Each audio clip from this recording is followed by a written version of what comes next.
शुक्ल हस्ते स्फाटिकमालिकां विदधतीं पद्मासने संस्थितां वंदे तां परमेश्वरीं भगवतीं बुद्धिप्रदां शारदां। वसंत पंचमी के इस अवसर पर ज्ञान की देवी सरस्वती का स्मरण करते हुए आप सभी का हार्दिक अभिनंदन एवं स्वागत। आज सुप्रभातम कार्यक्रम में मैं हूं आपके साथ गवीश द्विवेदी।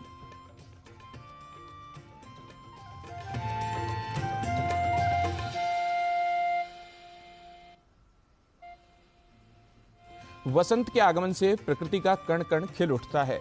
वैसे माघ का यह पूरा मास ही उत्साह देने वाला है, पर बसंत पंचमी का यह पर्व भारतीय जनजीवन को अनेक तरह से प्रभावित करता है।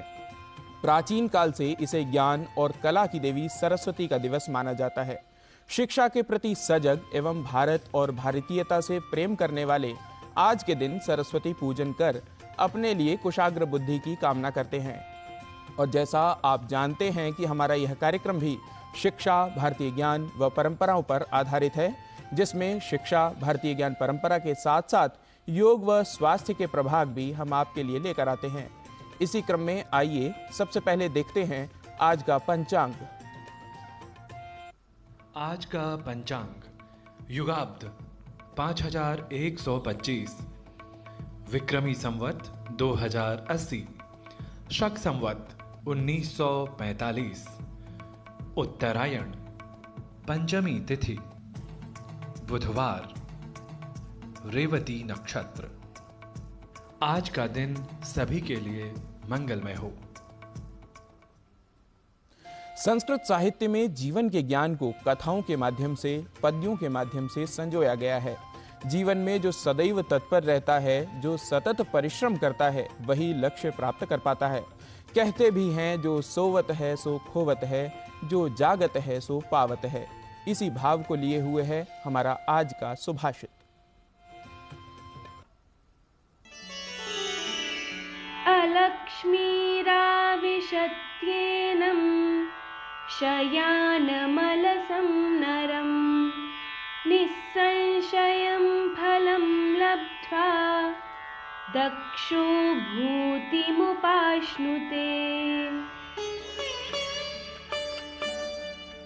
आलसी और अधिक सोने वाले मनुष्य को दरिद्रता प्राप्त होती है, पर कार्यकुशल मनुष्य निश्चय ही अभिष्ट फल प्राप्त कर ऐश्वर्य का उपभोग करता है। The one who sleeps too much and is lazy earns only poverty, while the one who is efficient definitely gets the desired success. मंदिर सदा से ही भारतीय परंपरा में शिक्षा व संस्कृति के केंद्र रहे हैं। ग्रंथाधारित शिक्षा हो या लोकाचार, सभी में प्रवीण होने के लिए, अपने मन को एकाग्र करने के लिए लोग प्राचीन काल से मंदिर जाते रहे हैं। ऐसा ही एक सुप्रसिद्ध तीर्थ है दिल्ली स्थित स्वामीनारायण अक्षरधाम मंदिर।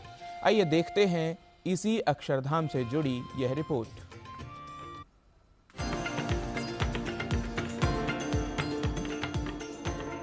भारतीय परंपरा में सकारात्मक ऊर्जाओं, देवताओं व महापुरुषों के विश्राम स्थान को मंदिर कहते हैं। इसी कारण से इन्हें तीर्थ भी कहा जाता है। दिल्ली स्थित स्वामीनारायण अक्षरधाम मंदिर भी एक ऐसा ही तीर्थ है जो भगवान स्वामीनारायण के विश्राम स्थान के साथ साथ भारतीय वास्तुकला, शिल्पकला का अनुपम उदाहरण है। Guinness book of world record में भी स्थान प्राप्त यह अक्षरधाम प्रत्येक जनमानस के लिए दर्शनीय है।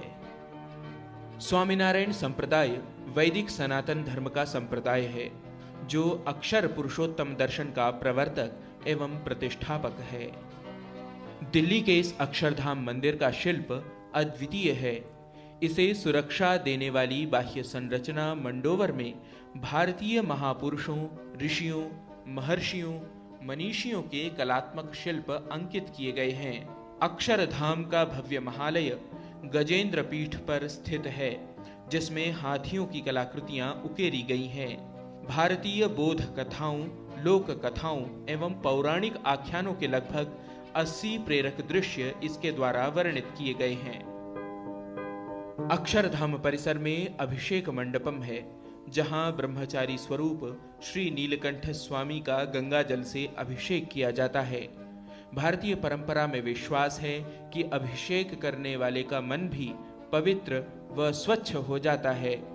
साथ ही सहजानंद दर्शन में आधुनिक प्रविधि के माध्यम से श्रद्धा, विश्वास, करुणा, शांति आदि सनातन मूल्यों की अद्भुत प्रस्तुति है। नीलकंठ यात्रा पर विशेष चलचित्र यहाँ देखने योग्य है, जिसमें श्री नीलकंठ की समग्र यात्रा वर्णित है।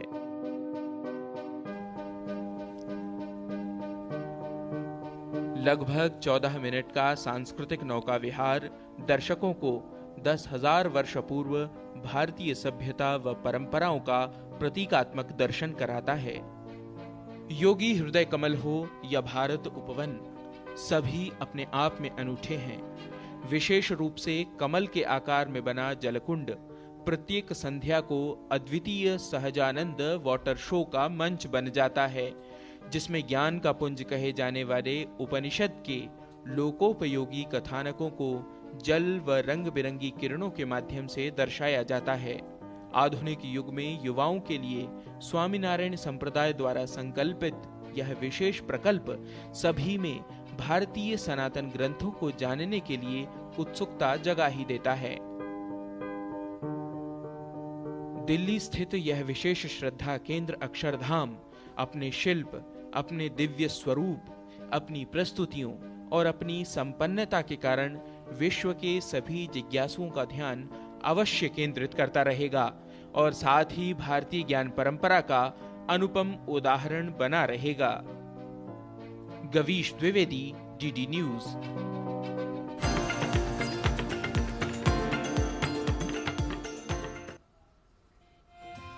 और भारतीय ज्ञान परंपरा के बाद अब बात कर लेते हैं स्वास्थ्य की। मोतियाबिंद या सफेद मोतिया एक आम समस्या है जो दृष्टि को प्रभावित करती है। ये माना जाता है कि मोतियाबिंद केवल वृद्ध लोगों को होता है, लेकिन मोतियाबिंद बच्चों को भी हो सकता है। बच्चों में होने वाले मोतियाबिंद के बारे में अधिक जानने के लिए देखते हैं यह रिपोर्ट।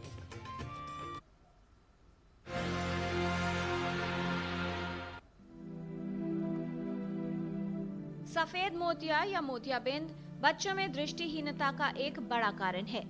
सफेद मोतिया होने पर बच्चे की आंख का लेंस प्रभावित होता है, उसमें धुंधलापन या सफेदी आ जाती है और बच्चे की दृष्टि प्रभावित हो जाती है।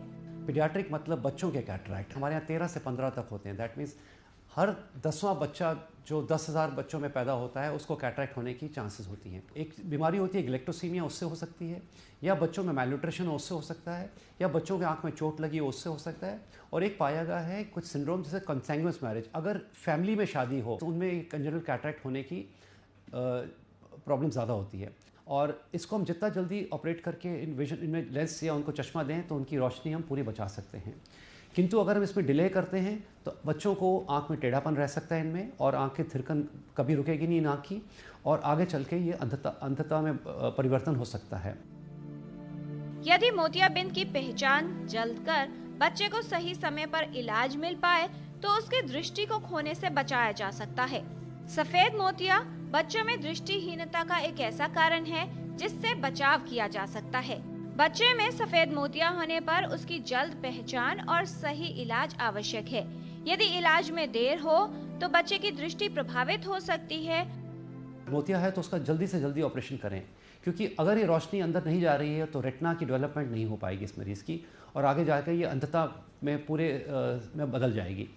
सो इन पेशेंट्स का ऑपरेशन पॉसिबल है। पेरेंट्स को देखना है, या तो बच्चा आँख का तिरछापन होता है आँख में, या धूप में जाता है तो आँख बंद कर लेता है, एक या दोनों आँखों को, या आँखों में थिरकन होती है, आँख हिलती रहती है और रुकती नहीं है। इसका मतलब है कि उसके अंदर रोशनी नहीं जा रही है और आँख की डेवलपमेंट नहीं हो पा रही है। और इसके अलावा बच्चे आँख मलते रहेंगे, या कोई भी वस्तु या टीवी को बहुत पास जाके देखते हैं, उसमें चश्मे की कमी भी हो सकती है और मोतिया भी हो सकता है। सो इन पेशेंट्स को डॉक्टर के पास ले जाना है। वो आपकी आंख में 2 बूंद डालेंगे पुतली फैलाने की दवाई की, उसके बाद आंख की रोशनी की जांच करके बता देंगे मोतिया है या नहीं है। सो सबसे जागरूकता ये ज़रूरी है कि जैसे ही बच्चा पैदा हो और आप किसी डॉक्टर को दिखाएं, पीडियाट्रिक्स को इंजेक्शन लगवाएं, तो उस वक्त मैं चाहूँगा आपसे कि आप 1 बूंद दवाई के डलवा कर आँख में उसके आँख के पर्दे की और आँख की जाँच भी कराएँ। इसके कारण हम इस चीज़ को जल्दी पकड़ सकते हैं। बच्चे में मोतियाबिंद होने पर यदि इलाज में देरी हो या सही समय पर इलाज न हो पाए तो इससे दृष्टि को क्षति हो सकती है। बच्चे में जीवन भर के लिए अंधता या दृष्टिहीनता हो सकती है। आवश्यक है कि बच्चे को नियमित रूप से समय समय पर नेत्र जांच के लिए अवश्य ले जाएं, जिससे उसकी दृष्टि में हो रहे बदलाव की पहचान हो सके और किसी भी नेत्र रोग को जल्द पहचाना जा सके। किरण भारद्वाज, डीडी न्यूज।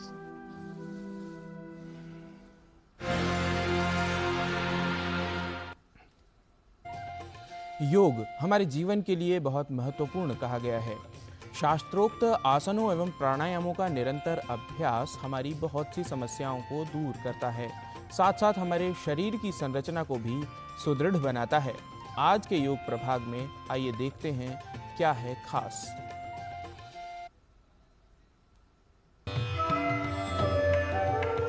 नमस्ते, मैं शशि साड़ा। आइए आज बात करते हैं इर्रेगुलर मेंस्ट्रुअल साइकिल या इर्रेगुलर मासिक धर्म के बारे में। बहुत जनों को इर्रेगुलरिटी रहती है उनके मासिक धर्म में, और जब होता भी है तो बहुत पेनफुल होता है। तो एक सिंपल ब्यूटीफुल आसन जो हमें बहुत हद तक हेल्प कर सकता है हमारी इर्रेगुलरिटी कम करने के लिए और हमारे पेन को रिड्यूस करने के लिए। हम सब जानते हैं भद्रासन के बारे में। देखते हैं उसे कैसे करना है। दोनों फीट का नमस्ते बनाएंगे। दोनों घुटनों को अच्छे से नीचे की तरफ ड्रॉप कर देंगे, जितना आराम से कंफर्टेबली ड्रॉप होता है। अपने हाथों को अपने फीट पे रखेंगे एंड धीरे से अपने बैक को थोड़ा रिलैक्स कर देंगे। इस पोस्चर में थोड़ी देर रुकना है। जनरली हम यहाँ आते हैं, थोड़ा सा सर को नीचे लगाते हैं और वापस ऊपर आ जाते हैं। इस पोस्चर में थोड़ी देर रुकना है, थोड़ी देर यहाँ रिलैक्स करना है। आप चाहें तो अपना कुछ रीडिंग कर सकते हैं, अपना कुछ टीवी देख सकते हैं, पर थोड़ी देर इस आसन में बैठने की कोशिश कीजिए। जब थोड़ी देर हो जाए, जब आपको थकान लगने लगे, तो हल्का हल्का नीचे जाएंगे। अपने सर को जितना नीचे लेके जा सकते हैं जाएंगे, टच करने की कोशिश करेंगे और धीरे से वापस ऊपर आ जाएंगे। और उसके बाद पाँव को हल्का सा मोड़ के रिलैक्स कर दें। मासिक धर्म की इरेगुलरिटी और पेनफुल पीरियड्स जिसको हम कहते हैं, उससे आराम पाने के लिए इस आसन में थोड़ी देर बैठिए। जैसे ही थोड़ी देर बैठेंगे, यहाँ की एरिया में ब्लड सर्कुलेशन बेटर होगा और उससे आपकी प्रॉब्लम्स बहुत हद तक सॉल्व हो जाएंगी। अब आइए सुनते हैं हंसा माँ की कुछ प्रैक्टिकल टिप्स इसी टॉपिक के ऊपर। नमस्कार। महिलाओं को पीरियड के समय दर्द होना और पीरियड रेगुलर ना आना ये बहुत बड़ी समस्या है, काफ़ी आम बात है और इसीलिए कुछ करना बहुत ज़रूरी है। जब पेन होना तब कैस्टर ऑयल बहुत फ़ायदा करता है, एरंडे का तेल, उसको पेट पे ज़रा मसाज करो उसका, और गर्म पानी की थैली का सेक करो। बहुत ही जल्दी पीरियड से, पेन जिसको कहते हैं, उससे मुक्ति मिलेगी। फिर दूसरा है कि हम खाने में भी अगर थोड़ा कैस्टर ऑयल डाल के रोटी का आटा गूंदे और रोटी खाएं, फ़ायदा करेगा। जिंजर, अदरक पेट में जाना ही चाहिए, इसलिए अदरक की चाय पीजिए। चौथा है दही। दही भी बहुत फ़ायदा करता है पेट की स्थिति को सही रखने में। ये सब चीज़ें करनी है और अच्छे फ्रूट्स खाने हैं, सब्जियां खानी है, बैलेंस रखना है और रिलैक्सेशन ज़रूरी है, अच्छी नींद ज़रूरी है। सब ध्यान दें, पेन होगा ही नहीं और पीरियड भी रेगुलर हो जाएंगे। नमस्कार।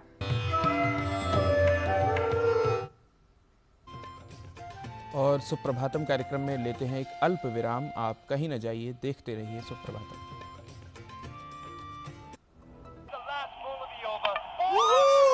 क्या लड्डू हम यहाँ बैठे बैठे पैसे बना सकते हैं।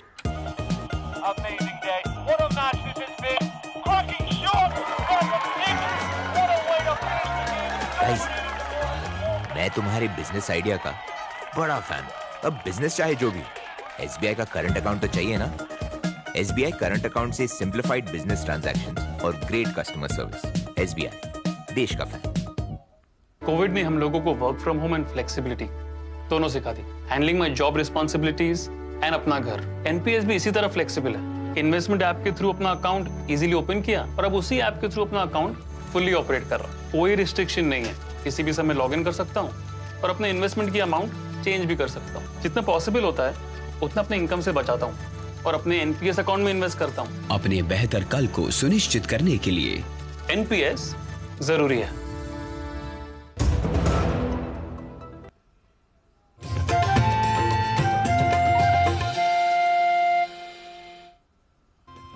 और विराम के बाद एक बार पुनः आप सभी का स्वागत है।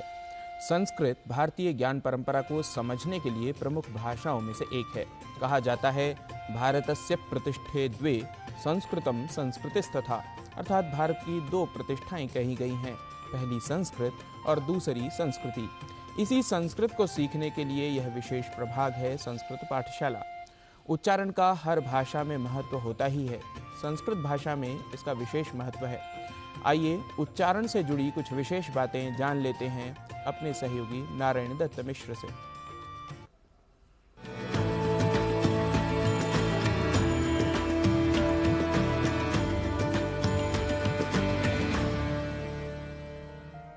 दर्शकाः, संस्कृतपाठशालायां स्वागतमस्तु सर्वेषाम्। अहं सर्वेभ्यः नमो नमः इति वदामि। आइए आज ऐसे ही कुछ वाक्यों का प्रयोग कर लेते हैं। अहम नमो नमः वदामि, अर्थात मैं नमस्कार या नमः नमः यह कहता हूँ। भवान् अपि नमो नमः इति वदतु।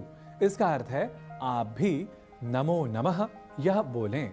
इसी तरह अपने से छोटी आयु वाले के लिए कहना हो कि वह भी नमो नमः बोले तो कहेंगे त्वं नमो नमः इति वद, अर्थात तुम नमो नमः यह बोलो। तो अब तक हमने जाना कि संस्कृत में मैं को अहम, आपको भवान और तुमको त्वम यह कहते हैं। अब बढ़ते हैं आगे और जान लेते हैं एक और शब्द के बारे में। हमने अभी कहा त्वम नमो नमः इति वद।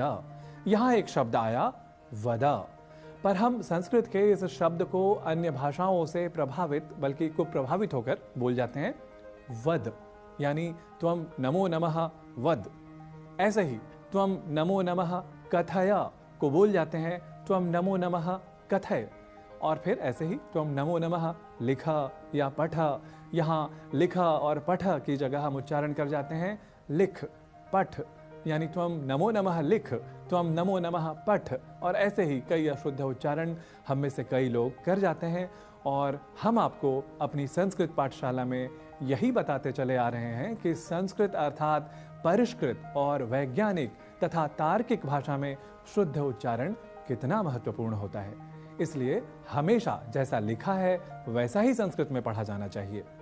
वैसे हम तो यह देखते ही हैं कि कई ऐसे शब्द हैं जहां हम संस्कृत शब्द के अ इस एक अक्षर का उच्चारण ही नहीं करते, वहीं दूसरी ओर ऐसे भी शब्द हैं जहां हम अतिरिक्त रूप से अ या आ को जोड़ देते हैं। जैसे एक शब्द है द्वार, जिसे हम मुख सुख या कुछ प्रादेशिक प्रभाव की वजह से दवार बोल जाते हैं। वस्तुतः द्वार के द के बाद हम अतिरिक्त रूप से अ अक्षर जोड़ लेते हैं। ऐसे ही अतिरिक्त रूप से आ अक्षर भी हम जोड़ लेते हैं। जैसे अत्यधिक बोलना हो तो हम कहते हैं अत्याधिक, और हमें यह लगता है कि यही सर्वथा शुद्ध है, यही अधिक संस्कृत रूप है, जबकि ऐसा नहीं है। ठीक इसी तरह से एक शब्द है अनधिकृत, और हम कई बार बोलते हैं और कई बार ऐसा लिखा हुआ भी पाते हैं अनाधिकृत, अनाधिकृत प्रवेश वर्जित है। तो इस तरह से कुछ अशुद्धियां होती हैं, जबकि होना चाहिए इसे अनधिकृत। ऐसे ही कई उदाहरण हैं जहां हमें रखना चाहिए उच्चारण का विशेष ध्यान। यूं कहें कि संस्कृत या संस्कृत निष्ठ शब्दों का हम करते रहें सावधान और सब प्रावधान शुद्ध उच्चारण। यही है संस्कृत पाठशाला का विश्लेषणात्मक संज्ञान। तावत् पुनर्मिलामः उच्चारण शिक्षायाः अभिनव कक्षायां। नमो नमः।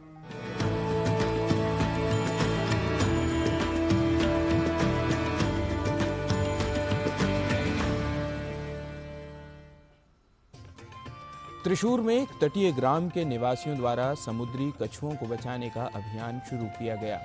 देखिए किस प्रकार दिन रात जागकर त्रिशूर केरल के चावक्कड़ पुन्नयूर गांव के ग्रामीण ओलिव रिडले समुद्री कछुओं के अंडों के लिए संरक्षण कर हैचरी बनाकर उनकी प्रतीक्षा कर रहे हैं।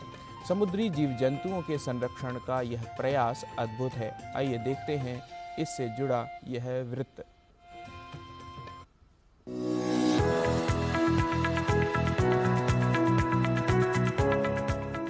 समुद्री कछुओं की रक्षा के लिए त्रिशूर में एक तटीय गांव दिन रात जाग रहा है। त्रिशूल केरल के चावक्कड़ पुन्नयूर गांव के ग्रामीण ओलिव रिडले समुद्री कछुओं के अंडों के संरक्षण के लिए हैचरी बनाकर उनकी प्रतीक्षा कर रहे हैं, जो प्रजनन के मौसम के दौरान केरल के तट पर आते हैं। दरअसल ये प्रयास है ओलिव रिडले कछुओं को संरक्षित करने के लिए उनके अंडों को सहेज कर रखने के, जिससे कछुओं की संख्या बढ़ सकेगी। ये गांववासी कछुओं के अंडों को सुरक्षित रखने के लिए हैचरी बनाकर उनमें कछुओं की देखरेख का काम कर रहे हैं। पुन्नयूर के मछुआरे, स्वयंसेवी संगठन और वन विभाग के नेतृत्व में समुद्री कछुआ संरक्षण समितियां सभी सक्रिय रूप से लुप्त प्राय ओलिव रिडले समुद्री कछुओं के अंडों की सुरक्षा में सक्रिय हैं। पुन्नयूर ग्राम पंचायत के तट पर इन सामूहिक प्रयासों की वजह से लाखों समुद्री कछुओं के बच्चे अब तक समुद्र पार कर चुके हैं। ये हैं एनजे जेम्स मास्टर, जो 26 सालों से पुन्नयूर के समुद्री कछुओं के संरक्षण के लिए काम कर रहे हैं। मैं पहले वोकेशनल हायर सेकेंडरी स्कूल में जीव विज्ञान के शिक्षक के तौर पर अपनी सेवाएं दे रहा था। मुझे लगा कि इससे आगे बढ़कर इन जीवों के संरक्षण के लिए काम करना चाहिए। हमने पुन्नयूर के मछुआरों और स्वयंसेवी संगठनों और स्कूली छात्रों के साथ समुद्री कछुओं की रक्षा के लिए एक मेगा अभियान की शुरुआत की। कई लोग स्वेच्छा से साथ जुड़ते हुए चले गए।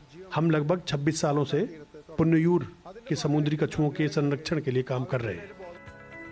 पुन्नयूर के मछुआरों और स्वयंसेवी संगठनों ने समुद्री कछुओं की रक्षा के लिए आगे बढ़ने के लिए स्कूली छात्रों के साथ एक मेगा अभियान की शुरुआत की और साल 2007 में वन विभाग और सामाजिक वानिकी विभाग के नेतृत्व में समुद्री कछुआ संरक्षण समितियों का गठन किया गया।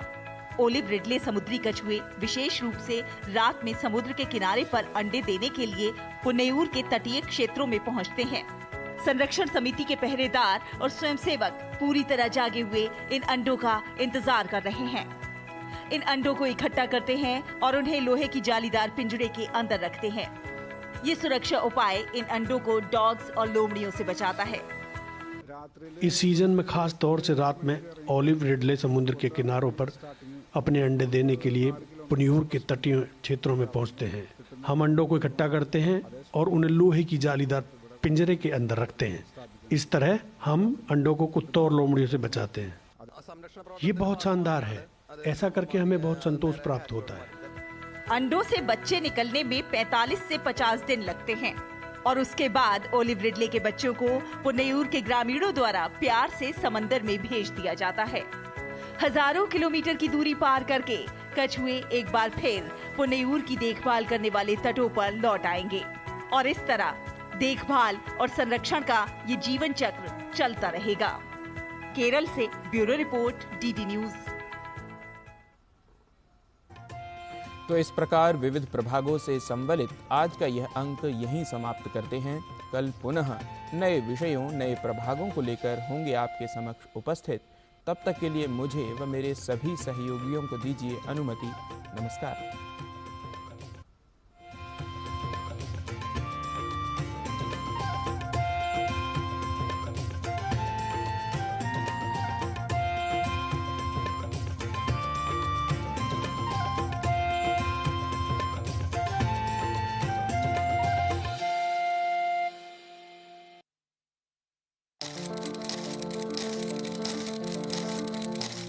घर घर जल, हर घर नल बना रहा भारत और भारतीयों का